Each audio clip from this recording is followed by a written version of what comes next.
Olá a todos! Esta série de estudos é baseada no livro Meu Coração, Minha Vida, Meu Tudo, de William MacDonald, onde somos desafiados a assumir um compromisso total com o Senhor Jesus, que fez uma obra maravilhosa por nós. Obra esta que deve ter em nossos corações a dimensão exata do que ela significa, pois somente assim nós teremos condições de viver realmente refletindo um coração grato por esta tão grande obra. Esta é a segunda parte do estudo desse tema, o amor e a lógica do compromisso. A primeira parte foi transmitida em nosso canal e está disponível, e você pode assistir se não tiver acompanhado. Na primeira parte do nosso estudo, nós vimos sobre o amor e a lógica do Calvário e quem é Jesus. E nessa lição, nós vamos observar outros pontos, começando por o que ele fez, o que Jesus fez e o que nós ganhamos pelo que Jesus fez.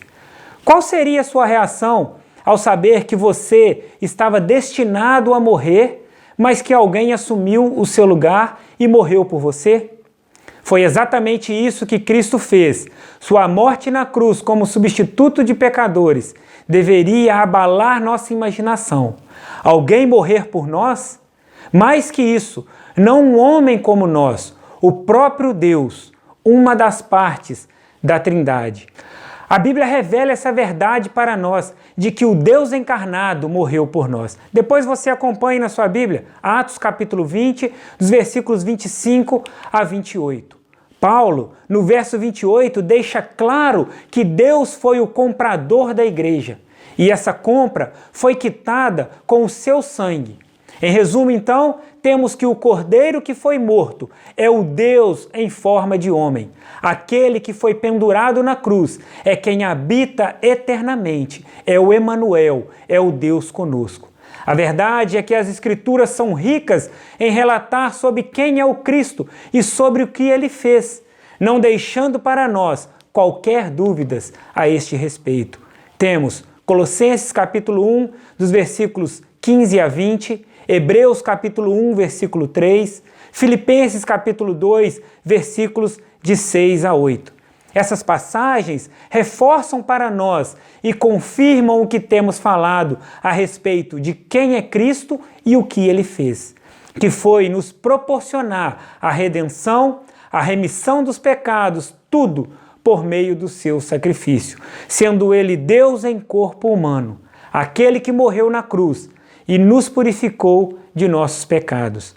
O texto de Filipenses, por exemplo, enfatiza que o Senhor Jesus subsiste na forma de Deus, o que significa que ele é completamente Deus. Agora, uma reflexão exalta a grandiosidade deste ato de sacrifício feito pelo Senhor Jesus. Em algumas religiões, homens, mulheres e às vezes até crianças morrem por seu Deus, mas eu nunca ouvi falar de uma crença em que a própria divindade morre se sacrificando por suas criaturas. A verdade é que diante da grandiosidade que foi o sacrifício de Cristo, nós nunca realmente compreenderemos o Calvário até estarmos diante da cruz, com os nossos corações abertos para percebermos quem realmente foi pregado nela, o Deus encarnado, o nosso próprio Criador. Mas, diante do que nós falamos até aqui, sobre quem é o Senhor Jesus, o próprio Deus, e sobre o que ele fez por nós, morreu, vem em minha mente a seguinte pergunta: mas Deus pode morrer?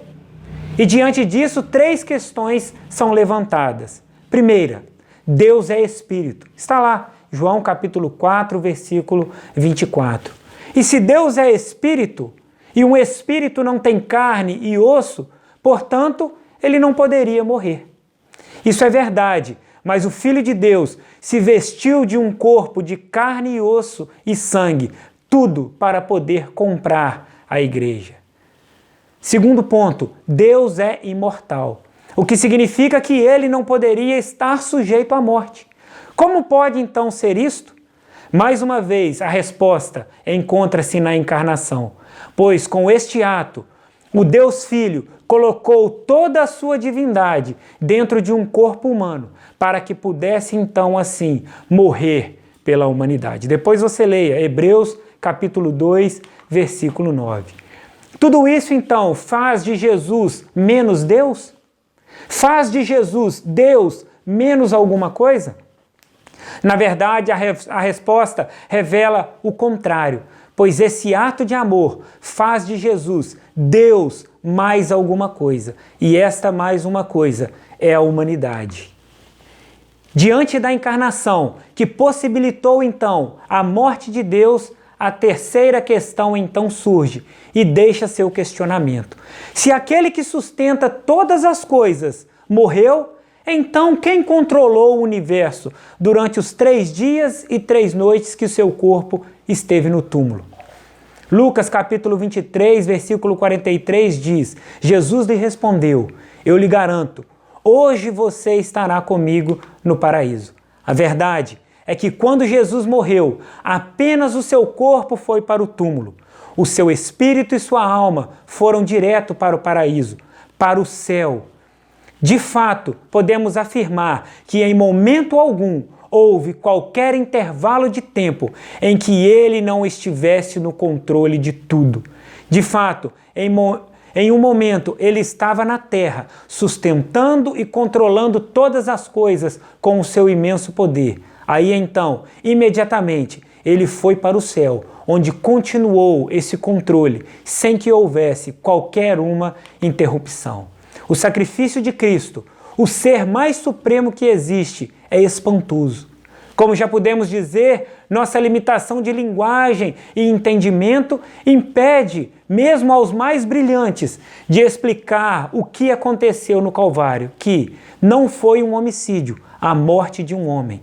Também não foi um genocídio, a destruição de uma raça ou um grupo étnico. Na verdade, foi um deicídio, o assassinato de uma divindade. Charles Spurgeon pergunta: quem imaginaria que o justo governante morreria pelo injusto rebelde? Isso não é uma lição da mitologia humana ou um sonho de imaginação poética. Esse método de expiação é conhecido entre os homens somente porque é um fato. A ficção poderia tê-lo planejado? Não, de forma alguma, porque o próprio Deus o determinou. Não é algo que poderia ter sido imaginado. A maravilha da morte do Criador de todas as coisas, inclusive aquelas que não vemos e não conseguimos imaginar em sua extensão, como por exemplo as galáxias, aumenta ainda mais quando nós consideramos o tipo de pessoa por quem ele morreu. De fato, o plano divino de redenção se revela de maior esplendor quando entendemos e conhecemos quem são as pessoas por quem o Senhor morreu. Aqueles que foram comprados por seu próprio sangue. Estes somos nós mesmos, é toda a raça humana. Mas para vislumbrarmos com maior exatidão o ato do Calvário, vamos conhecer com mais profundidade aqueles por quem Cristo morreu. Quem somos nós? Nós somos insignificantes. Depois você leia Salmo 8, versículo 4. Certo físico afirmou que humanos são simplesmente partículas de matéria autoduplicáveis presas em um minúsculo planeta por algumas dezenas de órbitas ao redor de uma estrela qualquer em uma das bilhões de galáxias. Nosso planeta, então, não é exatamente a maior coisa que o nosso Deus criou. Na verdade, nossa Terra não é mais do que uma partícula de poeira cósmica na imensidão das galáxias. O que quer dizer que nós somos anões microscópicos em uma partícula de poeira cósmica. Daí se explica a percepção da nossa insignificância na pergunta do salmista.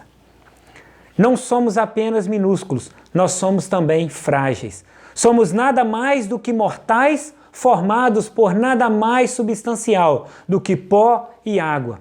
A nossa realidade é que um dia podemos estar em nosso ápice atlético, em nosso ápice de saúde, porém em poucas horas depois podemos ser abatidos por algum vírus microscópico, por um acidente ou mesmo por uma doença. Nós também somos transitórios, somos perecíveis.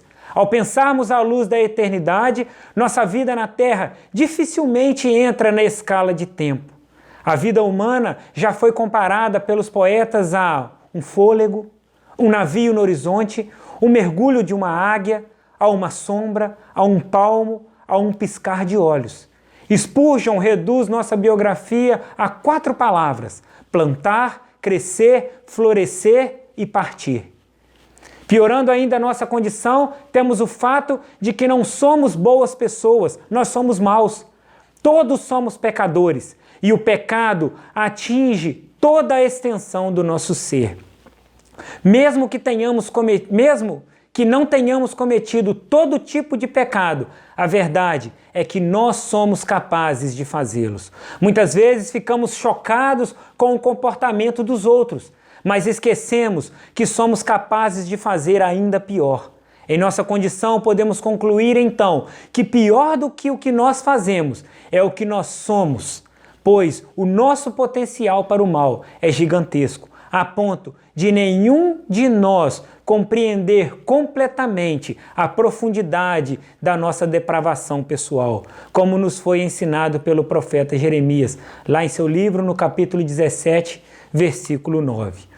O homem também é imundo, como vemos no livro de Jó, que nos compara a uma larva. E também em Isaías, que apesar de um pouco mais delicado, nos compara a gafanhotos. Jó 25, capítulo 25, versículos 5 a 6, Isaías capítulo 40, versículo 22. O homem também é inimigo de Deus. Qual a atitude daquele que ainda não teve um encontro com Cristo? Não ama a Deus com toda a sua alma, mente e coração. Pelo contrário, a todo tempo busca se colocar cada vez mais distante do Senhor. Desfrutam de suas alegrias como fruto de uma vida vivida amparada em seu próprio esforço e, consequentemente, em suas conquistas pessoais. E vivem suas frustrações como resultado daquilo que deveriam fazer para agradar a Deus. Porém, não se sujeitam a isso, pois nenhuma divindade irá mandar em suas vidas. Em resumo, estão constantemente em guerra com Ele. Os homens também são assassinos.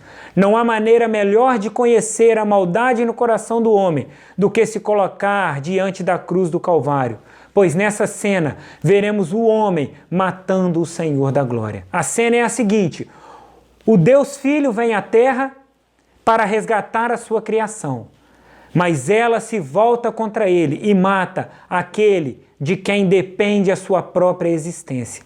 Acontece que diante da expressão maior da maldade humana, emerge a poderosa graça do Senhor Jesus, que ressurgiu dos mortos e depois subiu aos céus, e desde então tem oferecido vida eterna como um presente a todos aqueles que se arrependerem dos seus pecados, entenderem que Ele morreu para pagar o preço e o receberem como Senhor e Salvador. Esta ação revela a graça, pois Deus poderia ter dado as costas para a raça humana. Ele poderia tê-los vaporizado com o holocausto nuclear. Não sobraria ninguém para acusá-lo injustamente. Porém, ao invés disso, ele escolheu povoar o céu com aqueles que cuspiram no seu rosto e com aqueles que o pregaram na cruz. E por fim, nessa análise desoladora de quem nós somos, temos que o homem é esquecido e indiferente. Se nossas mentes tivessem sempre se lembrando de que o Cristo do Calvário é o Deus da eternidade, o sentimento que abundaria em nós seria de maravilha, amor, adoração. Só haveria em nós espaço para a gloriosa profundidade da graça de Deus. O que acontece é que nós não nos lembramos disso e por isso cometemos o terrível pecado de considerar esse evento algo normal. Por isso, não vivemos uma vida de louvor, de coragem cristã e evangelista. Em nossa indiferença e falta de memória, nós perdemos a real grandiosidade de tudo que o Senhor nos fez. Por isso, com muita frequência, nós citamos versículos de maneira tão mecânica que eles se tornam maçantes para nós. Por tudo isso, o escritor escreveu: deixamos nossos locais de adoração e já não resta mais nenhum assombro profundo e inexpressível em nossos rostos. Cantamos aquelas melodias alegres e quando saímos às ruas, nossos rostos são iguais aos daqueles que acabam de sair de teatros e concertos. Não há nada em nós que sugira que estávamos vendo algo estupendo ou maravilhoso. Qual é então a explicação para esta perda? Acima de tudo, nossa concepção empobrecida de Deus. Agora que vimos quem nós somos, nós vamos considerar os benefícios incomparáveis que nos foram cedidos através de Cristo, que nós recebemos pelo preço que Ele pagou. Em primeiro lugar, o Senhor Jesus nos salvou. Nós fomos salvos. Salvos de quê? Do inferno, o lago de fogo, um lugar eterno que nunca se extinguirá, de grande tormento, de angústia mental e de sofrimento físico infinito, revelado em Marcos capítulo 9, versículo 49. Estar no inferno é estar num lugar onde não há amor. Significa separação total e eterna de Deus. É a existência da mais completa escuridão para sempre.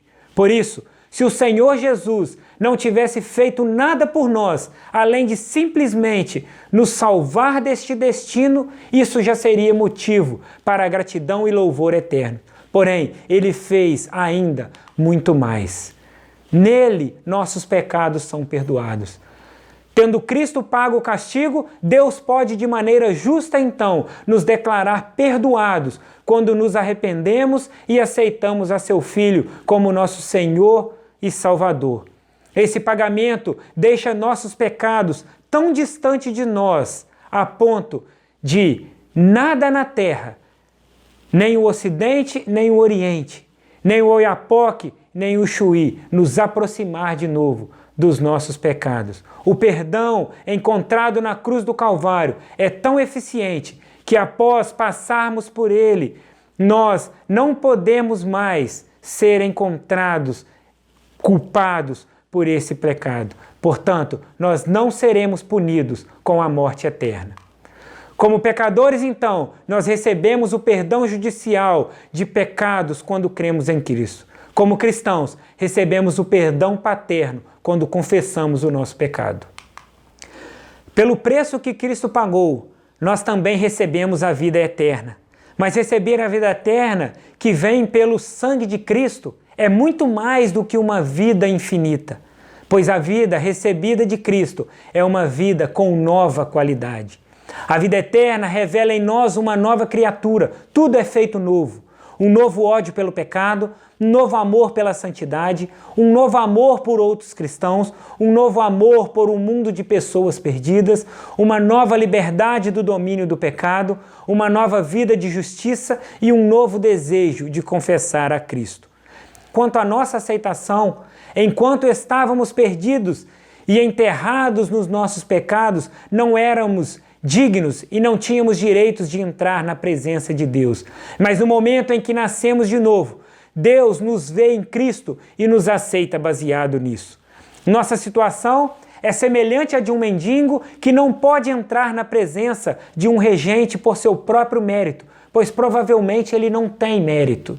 Porém, por convite do príncipe, ele poderia se achegar à corte e apresentar-se ao monarca, sendo que nesse caso ele é aceito em virtude daquele em cujo nome ele vem. O Senhor Jesus, então, é o nosso príncipe que abriu para nós o caminho direto para o Pai. Pela obra de Cristo nos tornamos também completos.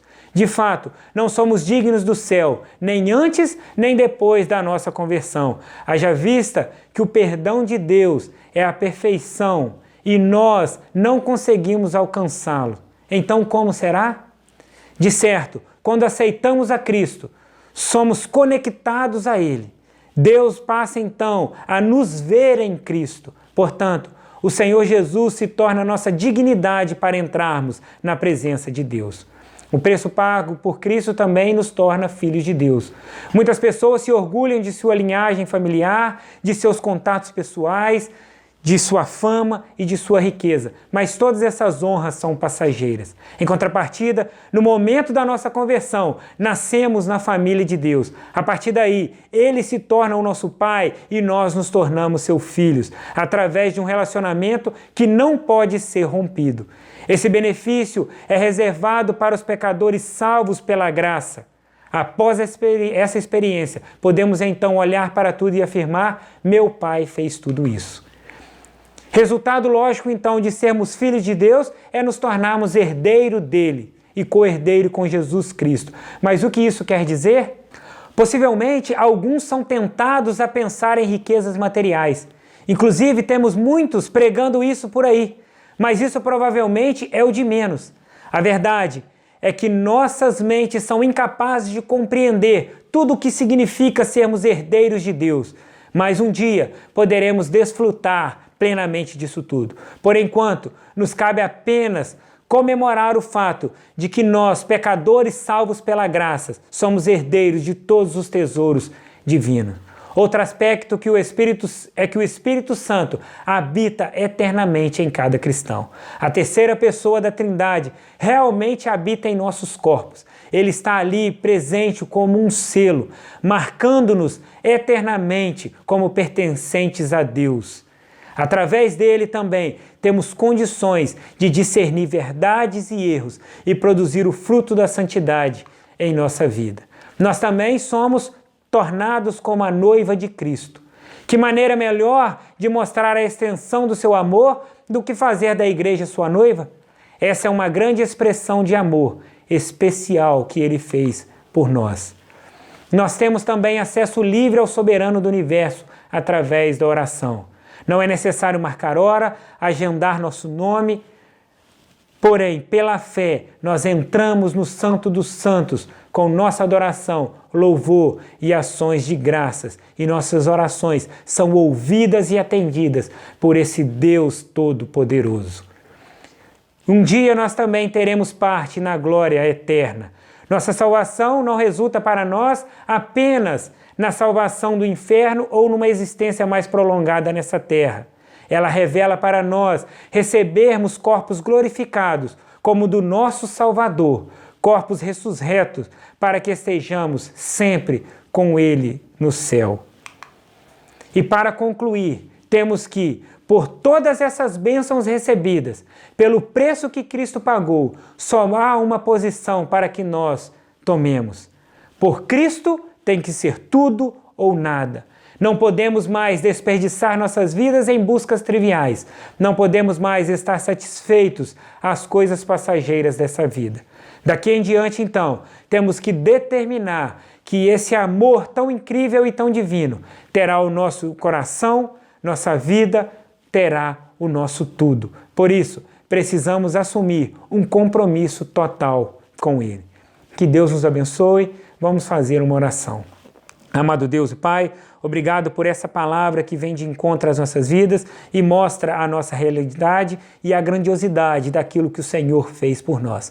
Que o Senhor trabalhe em nossos corações e coloque em nós o desejo e a verdadeira consciência de que devemos entregar nossas vidas completamente ao Senhor e agir da maneira que te agrada em todos os momentos do nosso viver. Obrigado por tudo. Oramos em nome do seu Filho, nosso Senhor Jesus Cristo. Amém.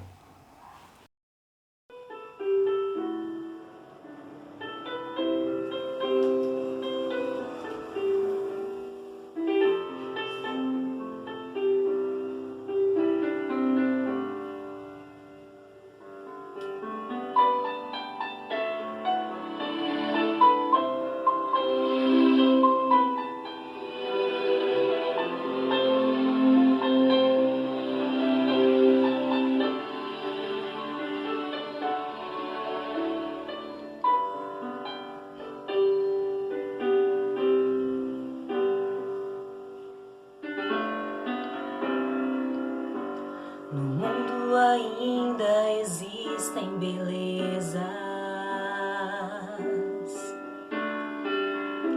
que alegram a vida e nos fazem sonhar.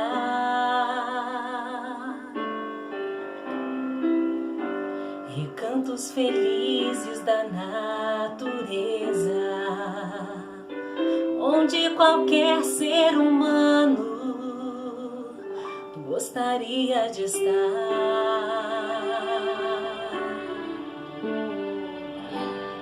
Mas de todos os lugares, o mais bonito, inspirador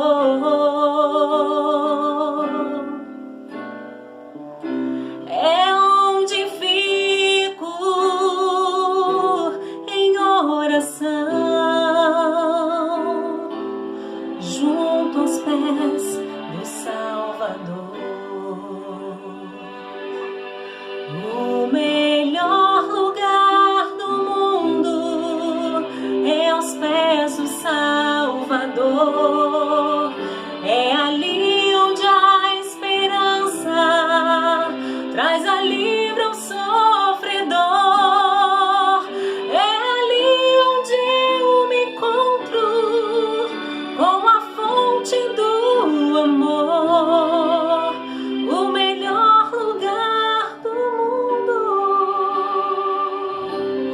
é aos pés do Salvador.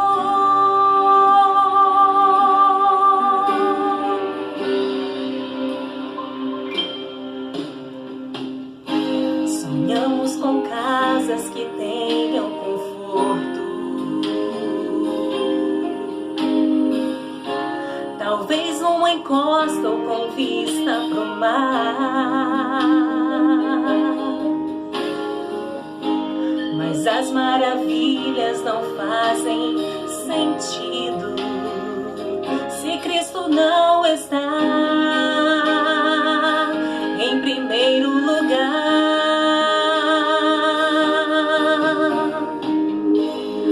Ao sentir a paz de Deus,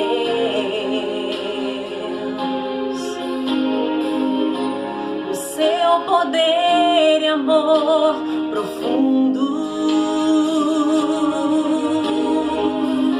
eu posso estar onde for. Estou feliz por me encontrar no melhor lugar do mundo.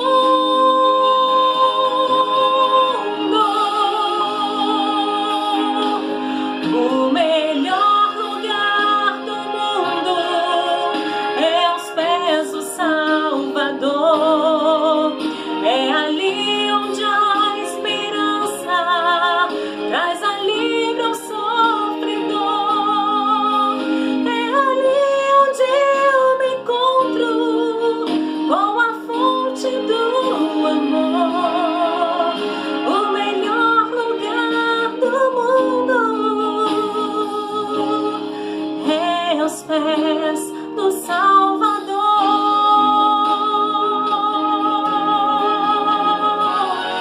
O melhor lugar do mundo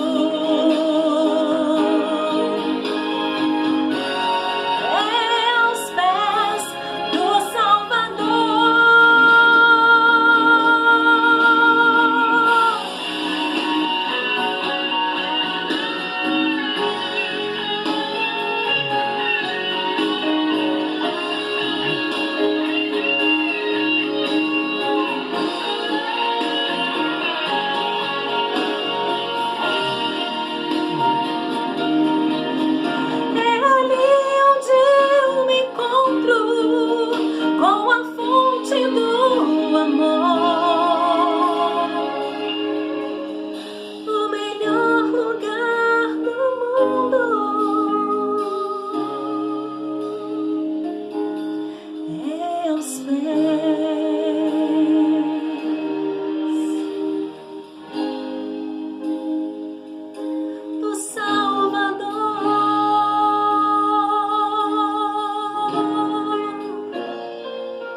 pessoal daquela geração de Muriaé.